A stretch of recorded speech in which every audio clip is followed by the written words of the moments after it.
lobby. Let's all go to the lobby, lobby. Let's all go to the lobby to get ourselves a treat. Hello, horror hounds, and welcome to Now Slaying, an It Slays podcast production where we break down the latest and greatest in the world of horror. I'm your not-so-humble host, Colton. And I'm your humble host, Rowan. And today on the show, we're going to be reviewing Robert Eggers' latest, The Northman, which was released today, April 22nd, 2022, exclusively in theaters. We're recording this one at 3 a.m. my time, like 2:30 in the morning, Rowan's time, so it's a little bit wild. I think we pretty much both just left the theater earlier this evening. I think, Rowan, you just got back from the theater, right? Yeah, this wasn't playing in my small town, so I had to travel an hour to go see it in the big city of Halifax. So the movie didn't start till 10:30, and then, just got out of it, then had to drive the hour back home so I could talk about it. Yeah, I had a little bit more time to process it because I went to see the new Nick Cage movie, The Unbearable Weight of Massive Talent, but essentially throughout that movie I was just thinking of this movie and our podcast recording. And loyal listeners know around these parts we're big fans of Robert Eggers, so despite this one not strictly being a horror movie, we still figured there'd be enough interest amongst our audience to kind of cover it and give it its due here on the show. It's got some vibes. Oh, I think we can get into kind of the discussion later on about how this kind of winds up in a lot of aspects, having a lot of similar horror DNA for sure that I'm sure our listeners will be interested in. But before we get into that, Rowan, it's been a couple of especially long years since The Lighthouse released in 2019. Were you waiting for this one with bated breath, or were you a little bit more apprehensive going in? So I was pretty excited for it. I mean, like you said, I feel like we're all pretty much huge fans of Robert Eggers. We all know I slayed The Witch. I slayed The Lighthouse. Nice. Exilia wasn't hot on The Witch, but loved The Lighthouse, and I think Mike was pretty much a slay on both of them, or I don't know. He might have been a yay on The Witch. Yeah, I should have went back and listened to those, but I just hate listening to my own voice. So, but like we said, big fans, and I was excited, especially like when we first got word of it, where I wasn't necessarily sure if it was gonna be a horror or like what it was gonna be. I didn't really know. I didn't read much into, any news leakage or anything like that. So, yeah, I was pumped, saw the trailer, pumped. What about you? Yeah, well, as per usual, I didn't watch the trailer for this one just because I'm sold. It's Robert Eggers. I'm going to go see it no matter what. And obviously, I've been looking forward to it ever since it was announced as well. I slayed The Lighthouse. I absolutely adore that movie. And I appreciate The Witch more than I enjoy it. Like, I love the filmmaking and obviously how it launched Anya Taylor Joy to, basically to be a household name pretty much after, like, The Queen's Gambit and stuff. But this one not being an A24 movie, I did have a little bit of hesitation going in purely because before, like, the budget and stuff was announced, I thought maybe he was going in a different direction, or I was kind of like, I don't know why A24 didn't want to be involved in this. But now, obviously, it's a $70 to $90 million movie. I think the biggest thing, A24 has ever done is like $20 million. So, and I didn't know until the credits at the beginning started that it wasn't A24. Oh, really? You were one of those where I saw a lot of people still assuming it was just because it's Robert Eggers. But yeah, it's not an A24 production. So, going from, I think, 11 million, I think The Lighthouse's budget to, like I said, 70 to 90 million. It's quite a step up between those two movies. And I think it does show for sure on the screen. But yeah, no, obviously, I was looking forward to it. I've mentioned probably on half a dozen episodes now since I joined the show that I can't wait to see The Northman. So it's finally here. We are here. With that, I think it's probably best we throw it over to the trailer. And, pop back in with the synopsis. Father! Witness the rise of the Northman. A traitor stole my kingdom. I will burn his world to the ground. By killed your father, you will die. At the gates of hell, you will find me.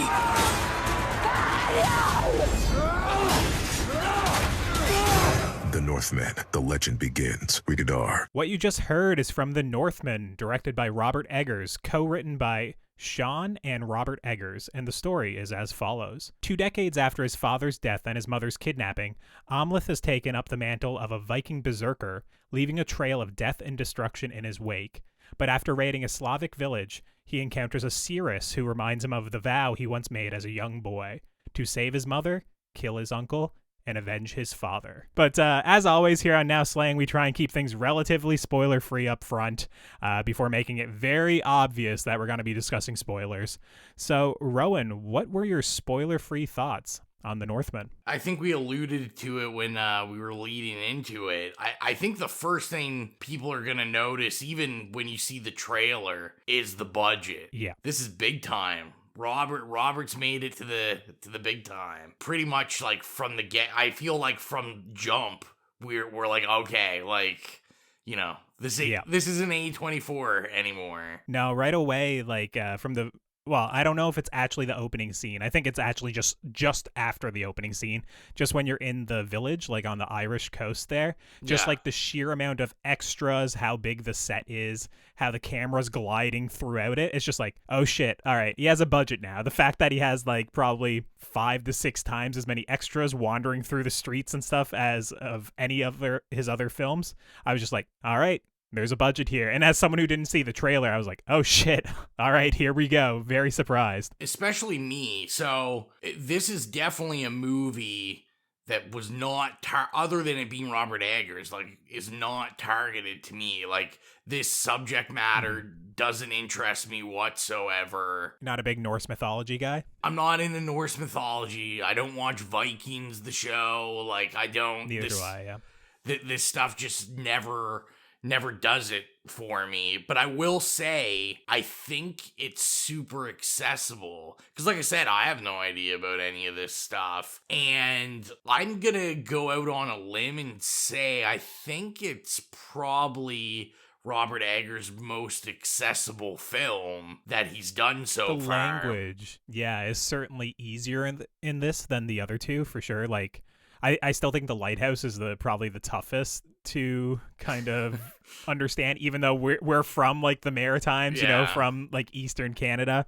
Like, we should get that dialect pretty easily, but that is I don't know, it's like a mixture of like the accent and the old-timey speaking that I found that one more difficult. There were passages in this that I didn't understand, and obviously there's a lot of I don't know what language they're speaking, but like the old Norse language, whatever they spoke back then, that obviously we can't understand that.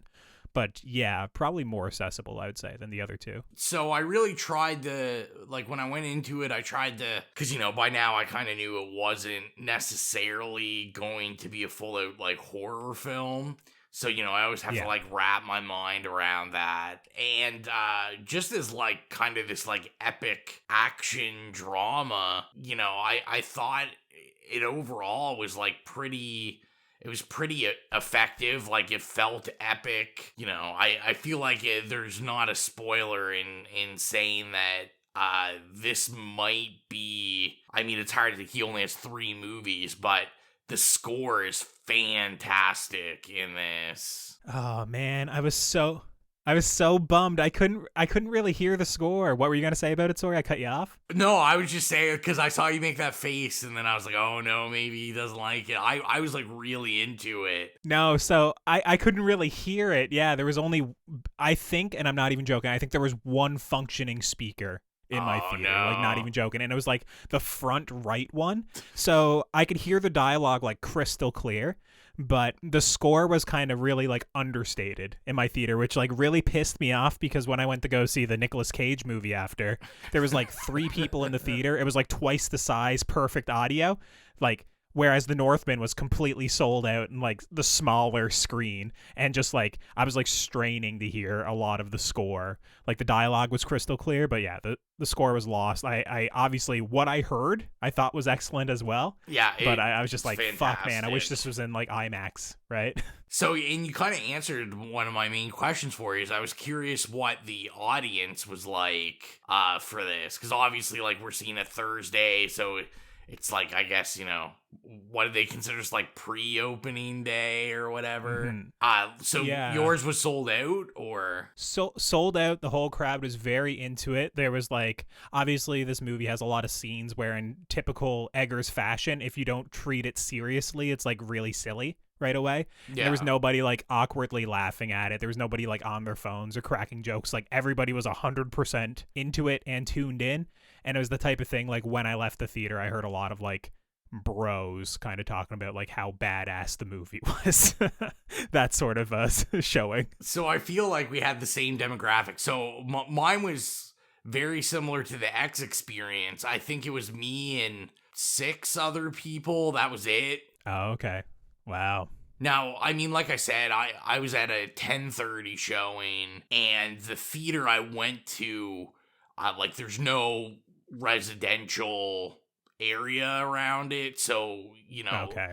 Like, if you lived in Halifax and you had to access a bus, like, the bus stopped running out there at, like, 9:30, 10. So, gotcha. I feel like that's probably why there wasn't so many people there, because I do know I looked, and the earlier showing at 7 was pretty much sold out. Yeah. I was gonna say, I was worried for my my viewing experience, because the trailers were rolling at the first, and there was a group of 3 guys. Like, I was probably the oldest person there. Most of them seemed to be early 20s. Okay. And they were all kind of, like gym bros. And so they showed the trailer for Nope, and I had to listen to this guy try to explain to his friends who Jordan Peele was, and like why awesome. They should be excited for this. And I was like, oh, this might not be good. I will say, for Gym Bros, they did a good job. They weren't too loud throughout it all. Yeah, it was similar to myself. I wasn't the oldest one at my screening. There was definitely a couple of like those more artsy kind of older like couples that were there, that were just like, oh, we're here to see the newest, like, I was going to say indie movie, but this isn't an indie movie, but just turning up at the 7:00 showing on a Thursday. But literally about, I don't know, 30 seconds before the movie started, like no joke, about like 12 gym bros walked in, and they had like the whole middle aisle, and like when they walked in they were like, holy, like I didn't expect there to be this many people here, like shocked, right? Like obviously they bought their tickets when it wasn't sold out or whatever, right? But I was like, all right, let's see how these guys are. But yeah, everyone was super respectful, so I'm glad as well. The Gym Bros, they were great. They were fine. They were better than the little Bros. Yeah, shout out. That's what I'm really interested to see over time, how this movie does, because like we said, this isn't a Robert Eggers horror movie, so I'm interested, and it's on A24 film, so I'm interested to see what kind of demographic, if he picks up a new demographic with this, because I can definitely see, like, as I was watching this, all I really thought about were people in my life that aren't big, like, indie movie period people, and might, like, go see, like, Fast and the Furious and the theater, or like whatever a blockbuster is, where I feel like those people in my life have actually been like, oh, I kind of want to see that Northman movie, like it looks pretty badass. Yeah, as someone who still hasn't watched the trailers, I assume they're pitching it like probably showing like most of the action in the movie. Like obviously this is still very accessible and there's a lot more action than most of Eggers' others movies, but I mean, it's still a Robert Eggers movie. It's still moving at a pretty slow pace. It still has weird-ass visions. There's a bunch of witchcraft in it. It's still a strange movie. Like, the Vikings demographic, I assume will go see this, and then probably it'll be, like, 50-50. Yeah. Like, it depends if you'd, like, kind of, like, authentic Viking mythology and lore and kind of, like, that time period, or do you just like action? Because if you just like action, you'll probably appreciate, I don't know, a quarter of the movie probably has action, maybe a third. Actually, it is pretty,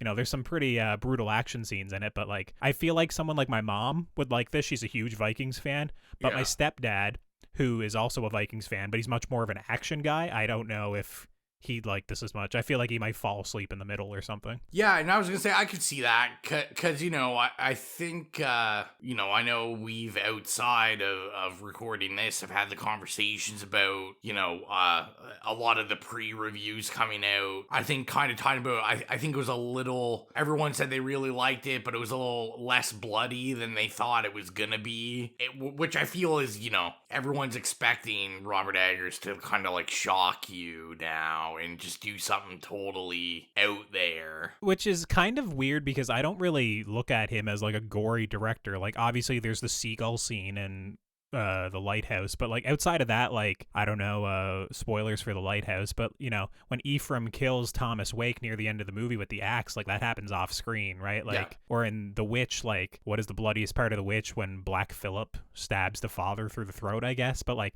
it's like, it is gore, obviously, but he's not like I don't know, he's not like a slasher filmmaker or anything, Yeah.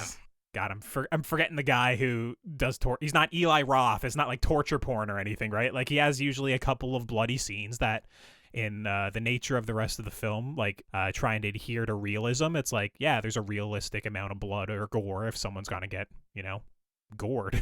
But I do kind of agree that I think in the movie, there is a lot of gore in it, and there's a lot of like, there's some like shocking gore or like kind of things to see for sure. But there's sections where I feel like it was pulled back as well, or shot differently, that it was just kind of like, yeah, we're gonna see someone kind of get their head caved in or something, but we're shooting from the low angle so you don't see anything, right? Like, which is weird because this is obviously a rated R movie.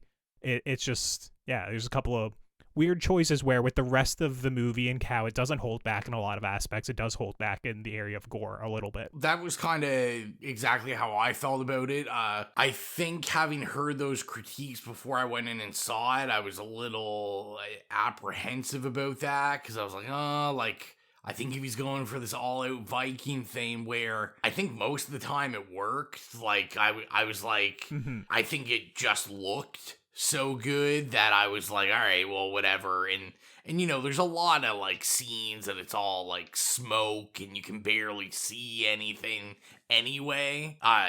So it didn't really matter.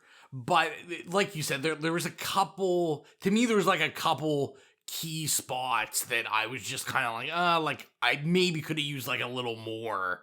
Like, I think if we're leaning into this, like, Viking, and Robert Eggers is known for, like, ultra realistic, like, really studying these eras that he, puts his films in. Mm-hmm. Like you said, I just felt it was, like, kind of held back a little, where I was like, I think I would have liked it a little more brutal, just to be a little more impactful.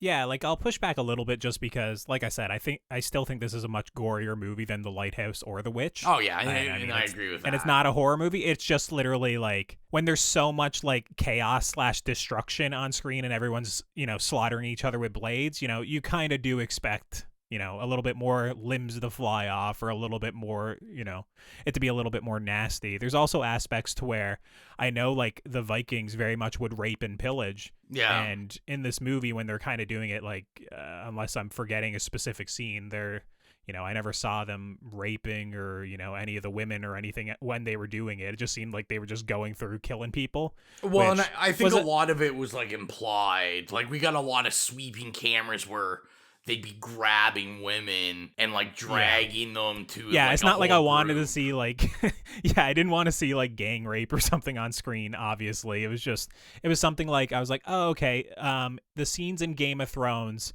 for example, like portrayed some of this differently, because obviously there is that whole aspect in some of the seasons of Game of Thrones as well. And it was interesting to see, like, okay, this is a big budget studio movie, Universal Pictures is distributing it, Focus, as well.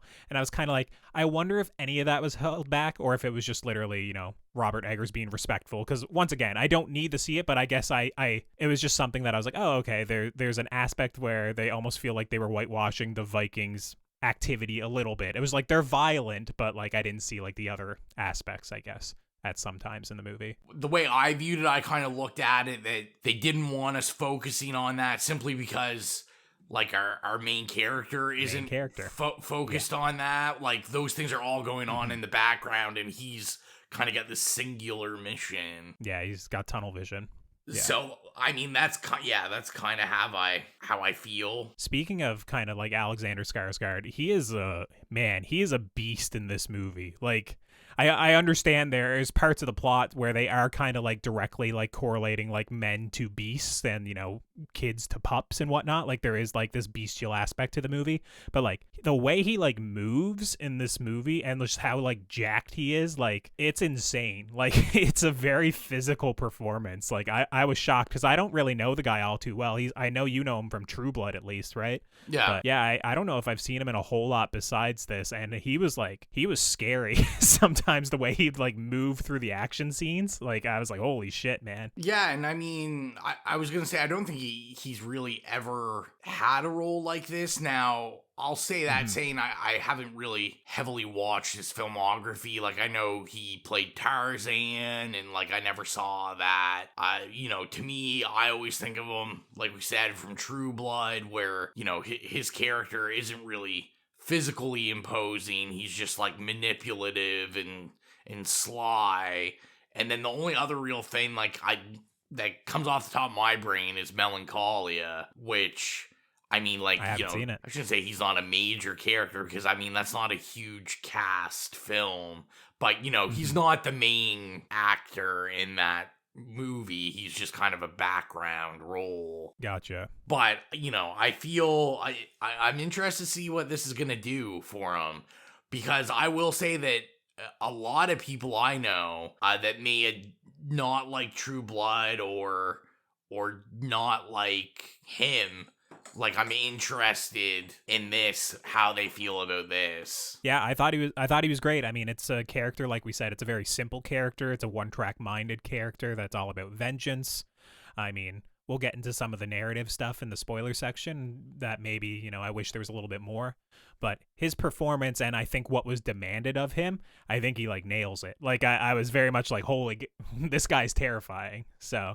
And I think for the most part, like the rest of the cast was pretty good as well. Like I liked a little bit of like Willem Dafoe in there. He's in there as like a fool character. The man. Bjork was great as the Cirrus. Like I don't know. That was a great scene. I had a little bit of issue with Bjork only because, so, you know, obviously the minute I heard her voice, I'm like, oh, here we go. And I was totally into it, but I don't know if it was like, I don't know if she just didn't want to do a lot of takes, but her voice changed like throughout her thing, where she had this really creepy voice, and I was like, I'm totally into this, but then it just switched, and then it was just normal Bjork voice. Oh, I never even noticed that. But then it would like go back into this like creepy, raspy voice, and I was just like, I was like, it's kind of weird that it just like switches in and out. I just felt like maybe she couldn't do that voice for that long of like a monologue. Yeah, the one that I noticed was Anya Taylor Joy. Like she's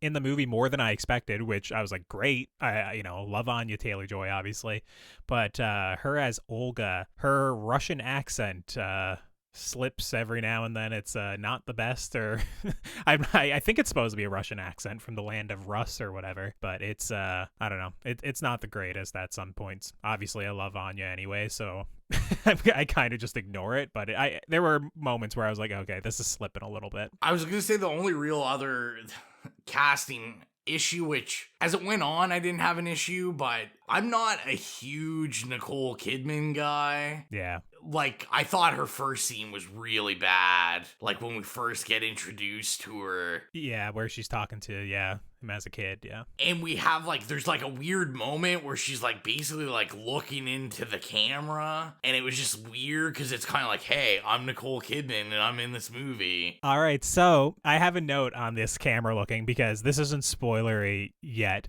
But like I need to get into a couple of negatives with the movie, and one of it that I have is that there's far too many shots ending of someone staring directly down the camera. And I shit you not, I would say there are like 30 to 40 shots in this movie that end with somebody staring down the camera. So obviously it is a choice. I feel like it must be something about like trying to bridge like the reality of film with our world and folklore and myth and legend and stuff. Like I think it's supposed to be like a breaking down of the fourth wall. But dude, it was a stylistic choice that didn't really work for me. It was constantly distracting. There's a couple of moments where obviously it works that we'll get into in the spoilers as well. But by and large, it was kind of off-putting. I definitely did not like all these actors and actresses staring directly down the camera or ending a scene where they're just staring, like peering into your soul. It's a weird choice. Was it only her you noticed it with, or did you notice it throughout the film as well? So I actually didn't notice it with anyone else. I think it was just, like I said, from me being thrown off, where, like, I just felt like she was in a totally different movie the whole time. Like, and I don't know if it's necessarily her fault. I think it's kind of her, like, pedigree, like, how big of a star she is. Her presence, yeah. I just, like, I felt like, I'm like, you're in a Hollywood, like, Oscar bait movie, and I just feel like no one else is in that. Like, they're in Robert Eggers' world, and that's just kind of, you know, like I said, that was kind of, I just found that a little off-putting for the mother. Yeah, the other thing that was a little bit off-putting to me was there's a couple instances of pretty bad CGI in this movie. And yeah, I didn't know if we were gonna get into that or so. Well, what I'll say is a returning visual motif that involves a tree, and it's set up early in the film, and it keeps coming back. And dude, the first time it happened, it pulled me so much out of the movie that I was like, what am I watching? Like, is this like a sci-fi original movie all of a sudden? Like, it is really bad. And what they're conveying is very important to the story. But, like, I wish there was some other way they could have done that with, like, I don't know, a tapestry, like, similar to, like, a Midsummer. Or, like, maybe, like, etchings on stone tablets, like, you know, runic carvings, like, that Norse mythology would use, or wooden carvings, like, anything. But the way they chose, it is very hokey, especially for the rest of the movie looking so realistic, and there being like this adherence to like period accuracy and like having everything built and so realistic that it was just like, yeah, that comes back like probably half a dozen or so times at least in the movie, and every single time it didn't work for me. No, I 100% agree, man. Yeah, but I guess basically we'll just give, do we recommend seeing the movie or not? For me personally, I obviously, if you're a fan of Robert Eggers, you probably already went to see it before you even started listening to this. I do recommend going to see it. I do have a couple of qualms with it, specifically some story stuff that we might get into in the spoiler section. I think it's good. I recommend it. It probably is my least favorite of his three movies, but I still enjoyed myself, and I can't wait to rewatch it with like a good sound setup because I want to hear the score. Yeah, and I'm pretty much on the same boat. You know, I'd recommend it. I actually had more fun with it than I thought I was going to.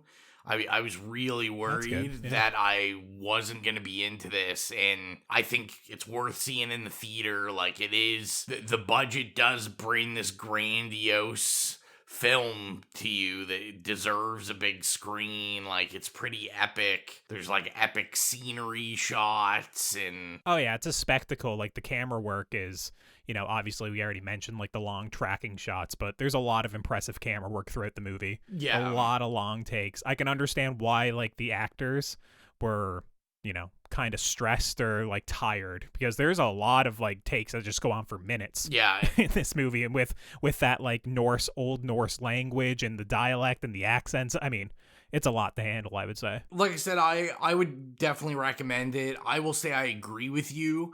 Of course, on the drive back, that's what my main focus was, you know, where am I ranking this in his films? Yeah. And this is probably my least favorite that he's done. But, you know, I think compared to most directors, that's still a pretty good last place. Yeah, that's basically what I'm thinking too, you know. My least favorite, but still good, and especially compared to most people. Yeah. So, but yeah, if you're away from your phone right now, this is the time when we're going to be getting into spoilers here in a second.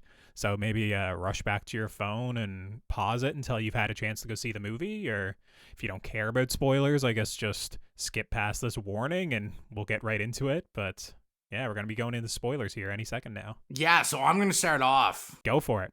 Get into it. Those, I was not feeling the shitty CG crows. Oh, the crows were what you were pointing to. Okay. No, I was pointing to everything. Okay. Basically, almost all wildlife is CG'd in this. So I never noticed the crows, but I noticed I don't know if it was supposed to be a fox or a wolf or a coyote or whatever that was, which is an issue anyways. Whatever that was very distracting for CGI wildlife. Yeah, to me, the crows, it was the beginning, like, because we get this weird still shot on the crows, but because they're not real crows, like, they kind of do this weird movement, and I'm just like, these totally aren't real crows, and it looks like shit, which was very unfortunate. I know what camera shot. Yeah, I know what camera shot you're talking about, because it's kind of like it's still and then the crow starts to fly, but like he flies past the camera and then another crow comes in and we track that crow. I didn't notice the crow CGI. I can't point that out, but like I said, I noticed that fox or wolf or whatever it was. Yeah, I mean that was the most atrocious of it. Now, unlike you, like, I didn't love the whole tree life thing. I didn't have as big of an issue with the CG on that. I mean, I'll be honest, I think I just have an issue with the CG in general in a Robert Eggers movie. That's really my issue. Yeah, that's what I'm saying. So obviously they're depicting Yggdrasil, I think is what it is. It's the tree of life. It's, also like a family tree. And the way it's portrayed is just showing like the lineage of all like your dead relatives, and it's kind of panning up the tree. And obviously it is a little bit of like a grim image of them all just hanging there dead. And it's used throughout the film to kind of convey like, okay, his father's going to die soon. Or near the end of the film, it's conveyed that his lineage is going to continue on with 2 kids that Olga and him are going to be having.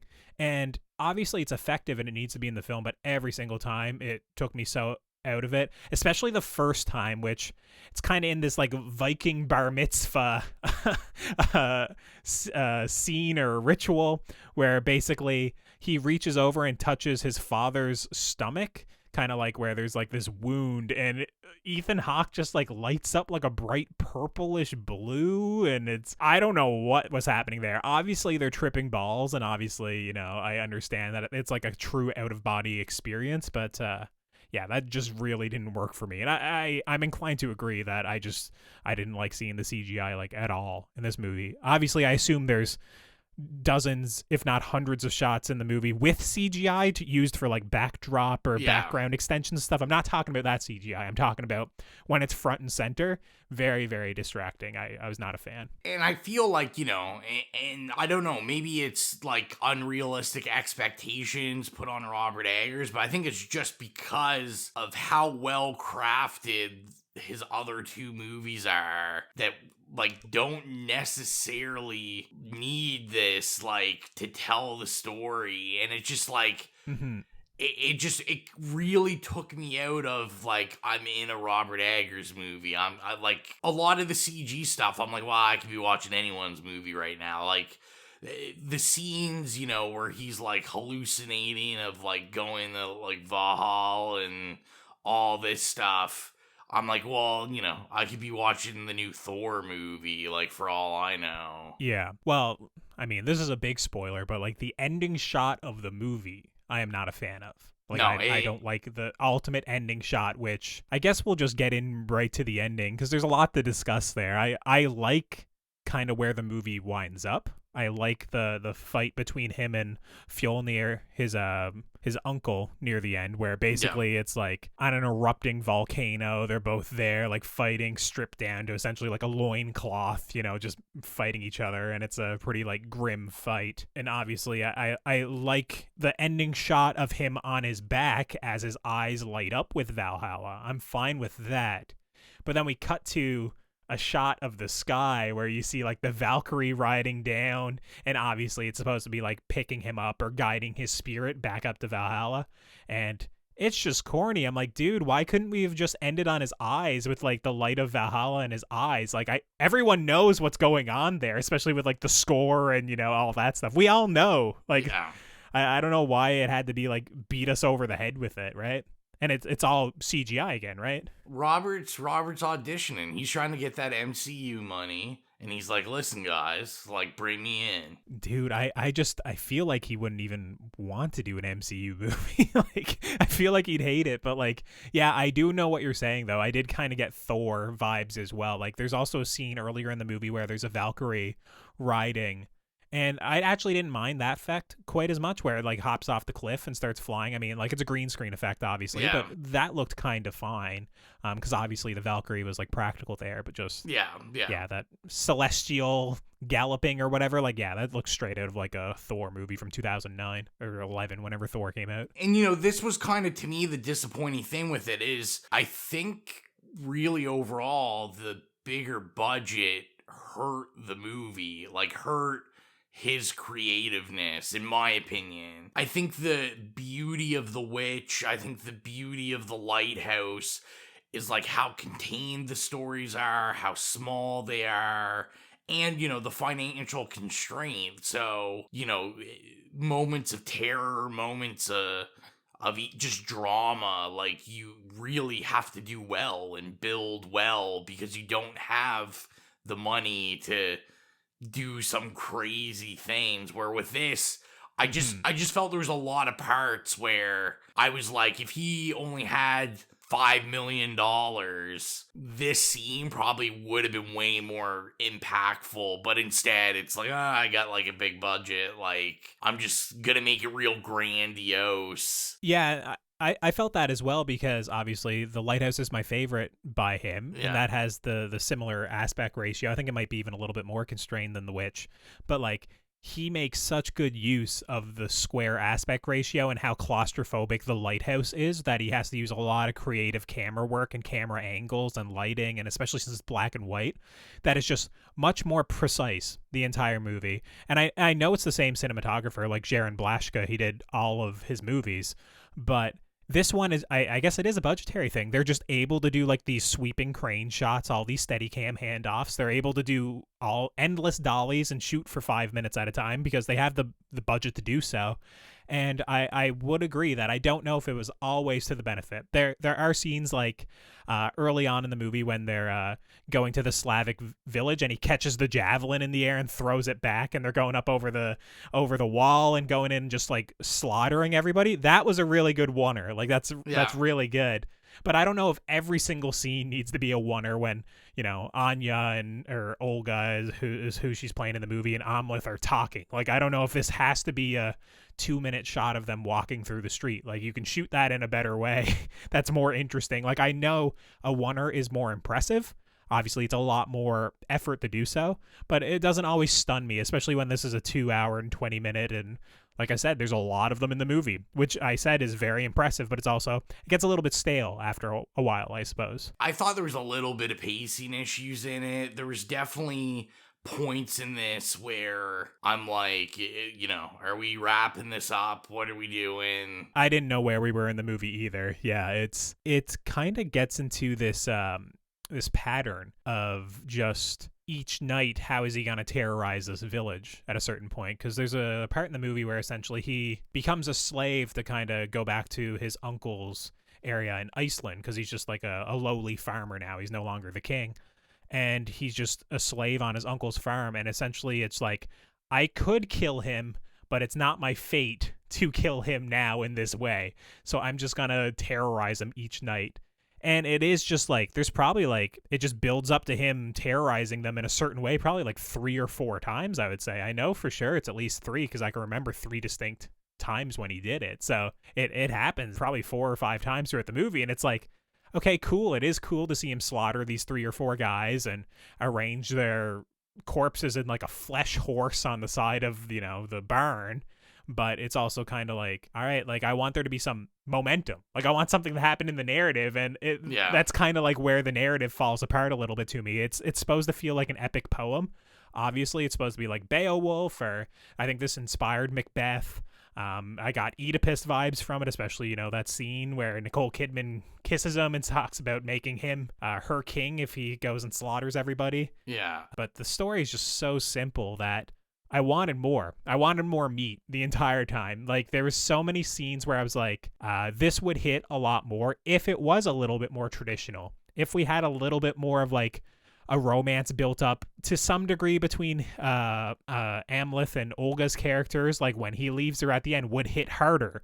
But it's like he's so closed off and so one track minded, just so focused on just revenge, that it's kind of like, it's admirable in a way, but I feel like all of the character relations and all the rest of the movie kind of falls down around it a little bit. Well, yeah, and they really suffer, like, because that was kind of my issue, especially with, like, Anya in it, was she's in it for so much, and she really doesn't matter at all in the movie. Like, she's not given anything interesting to do. You know, they do these vague ideas where, like, you know, she comes up with the idea of, like, using the mushrooms in their food so they hallucinate. But, like, we don't see her actually, like, do any of this stuff.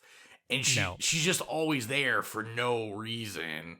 And I like I said, I was just kind of like, a lot of spots were like that, where I was just kind of like, we have a lot of people here that just have no purpose other than you can have them because you can afford them. What about when Half-Thor Bjornsson comes in that rugby game or whatever as like the giant, like, you know, the mountain from Game of Thrones? I was like, geez, man, all right, get it.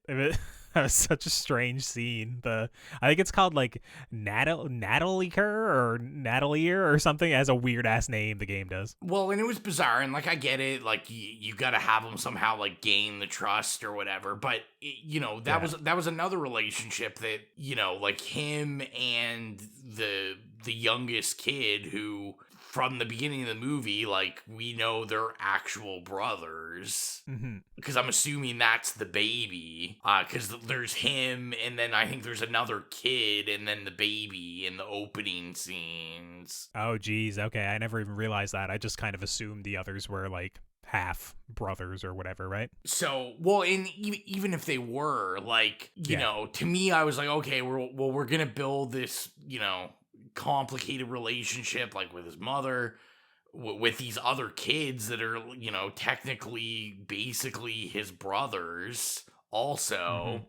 And, you know, he's probably got some conflicted feelings about brothers, seeing how his father's brother murdered him. Yeah. But it's like, no, not really. Like, the kid's gonna jump on his back and stab him, and then he's gonna kill the kid, and it doesn't really matter. Like, he's just there. It doesn't matter. For me, that scene worked. I did think it was like, oh, it's like, okay, like in his rage, he murders his mother and his stepbrother. I like that scene, but yeah, obviously there isn't any relationship built up. I guess there's somewhat of a relationship built up between him and his mom, because you get the earlier scene of him kind of revealing to her that he's her son.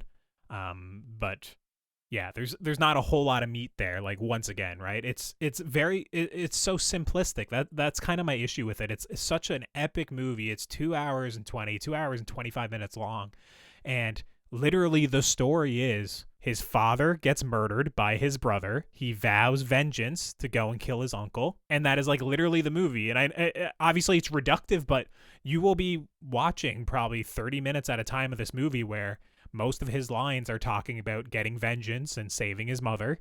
And whenever anybody talks to him about anything else, he's kind of just shuts down, or he just ignores it, right? He's a very simplistic character. Obviously, that was the direction. That was what Robert Eggers wanted to do, just kind of, you know, treat him as this like mythic archetype.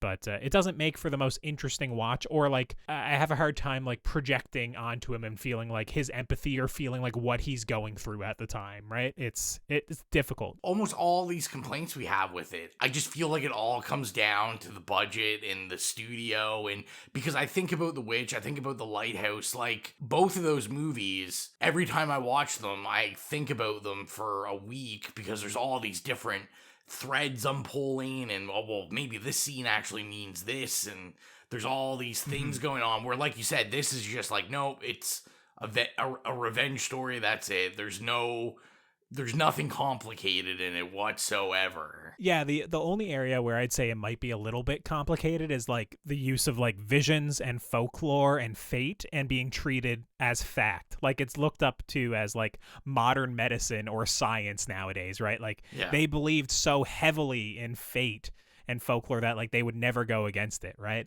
So there's a couple of like scenes in the movie where like his visions are shown to us to be fact.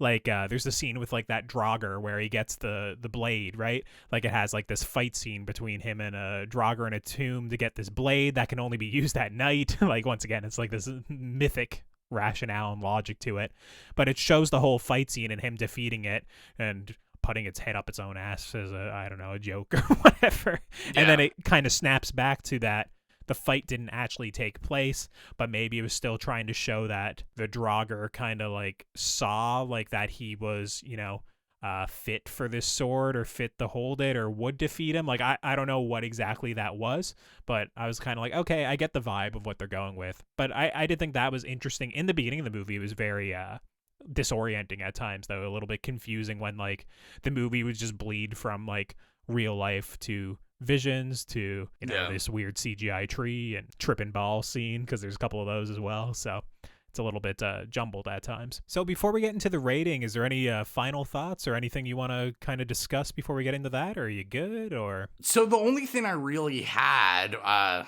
was curious. So what did you think about Ethan Hawke? So I liked him more in this than I did in like Moon Knight, which I don't know if you're watching, but like, I am. I mean, okay, that show's not for me, so I'm not a big fan of Ethan Hawke in that. I didn't love him. I didn't hate him. He was fine. I don't have too much of a strong opinion on him. So I'm generally an Ethan Hawke fan. I didn't think he did terrible in this, but I will say that it's kind of like the Nicole Kidman thing. I think I'd rather these like more bizarre actor choices. Like, I mean, to me, like, Alex Skarsgård is he's not really like an it guy or anything. And, I think like The Lighthouse with Robert Pattinson, when we're like, oh, they like, this is, even though, the ones in the know, us are like, oh yeah, this is a good casting, but, the general public's like, oh, this doesn't really make sense. I just feel like, I don't know, I feel, I'm trying to think how to put it. I think Ethan Hawke in this, even though I've never seen the movie, is how I feel of why I don't want to watch The Last Duel.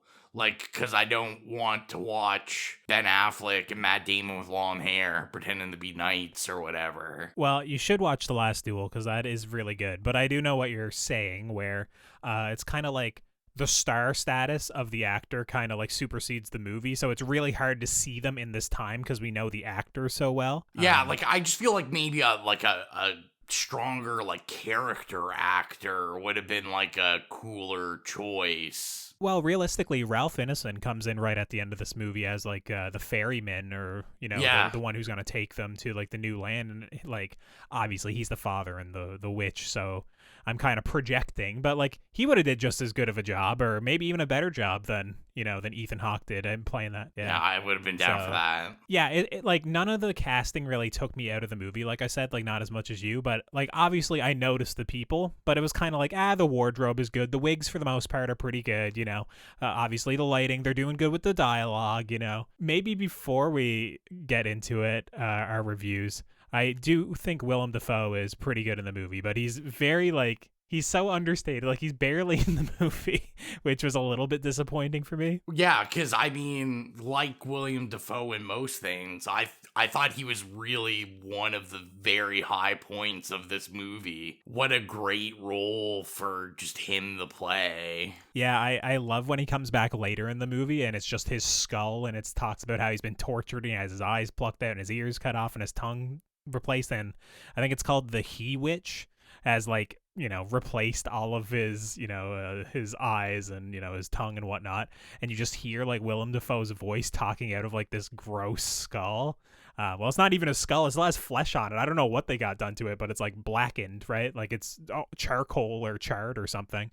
But that was a really good scene, like where he's kind of just talking to him from beyond the grave. Like that was badass. I did really like that. So yeah, I guess we'll get into rating this bad boy. If you're new to the podcast, our review rubric is nay, okay, yay, or slay. So Rowan, what would you give The Northman? Now this is a tough one. So I mean, we can rule out a slay. I agree. I gave The Witch a slay, I gave The Lighthouse a slay, and I said I do not like this as much as I liked those two. Mm-hmm. I feel like I have to go yay. I feel like okay is too low for it, because I feel I think this is rewatchable I think I definitely would, this is something I'd definitely watch with anyone that's never seen it or just to watch again. Mm-hmm. Yeah, I'm gonna give it a yay. It's just that simple. I think it, like we said before, it's the worst of his 3, but that's still pretty damn high. So, what would you rate it? Yeah, I feel very much the same way. It's a very good movie. I'm like right on the precipice. I don't know if I want to call it a great movie. Like, I feel like in the spoiler section, we kind of just delved into a lot of our issues with the movie, but that's fine because in the spoiler-free section, we praised it up a lot more. I'm very conflicted on it. I want to rewatch it, like I said, with proper sound. Yeah. I want to watch it, not with subtitles, but just like, once again, with the sound boosted so I get the whole experience. Yeah. I'm going to give it a yay as well. I don't think it's a strong yay. I don't think it's a weak yay. I think it's just a yay. It's, it is the type of thing when I watched it, I never really hesitated. It was always like a 3.5 out of 5 for me, at least, and that's what I'm saying. I'm right on the precipice of a 4. I don't know what to give it. So it's kind of like, it's a yay for sure from me, but, yeah, it's very good. I'd recommend it. And obviously, if you made it this far, you probably enjoyed it as well, or at least enjoy hearing our thoughts on it. So, and before we end the show, I always have to plug our socials. So follow us everywhere at It Slays Podcast. Facebook, Twitter, Instagram, Slasher, Letterboxd. I haven't messed around with our Letterboxd yet, but I probably will in the coming weeks. So follow us on Letterboxd at It Slays Podcast. And Rowan, you got to plug the Spotify. Go to Spotify, It Slays Podcast Horrific Playlist. I am sure I will add some stuff from this because, like I said, the score was fantastic on it. Yeah, it'll be on there. And yeah, that's what I have to plug. Awesome. And I don't know what we'll be reviewing next for Now Slang. Might have to take a look at the calendar after this, but might have to be another Choose or Die Part 2. Well, I'm gonna veto that one. I don't think I'm interested in Choose or Die 2. But yeah, so thank you for listening. I'm Colton. I'm Rowan. And we'll see you all later. We're going to expand our weekly video segment to take you into the back shelves of your local video store, back where it says horror videos, and where kids are devouring some awful films that we call the video nasties. Are you freebasing? Inquiring minds want to know. I have to break free from this culture of mechanical reproductions and the thick incrustations dying on the surface. But the prime time, bitch! The pain, I can assure you, will be exquisite. As for our deaths, come with me and be immortal. We have such sights to show you. We've got to return some videotapes.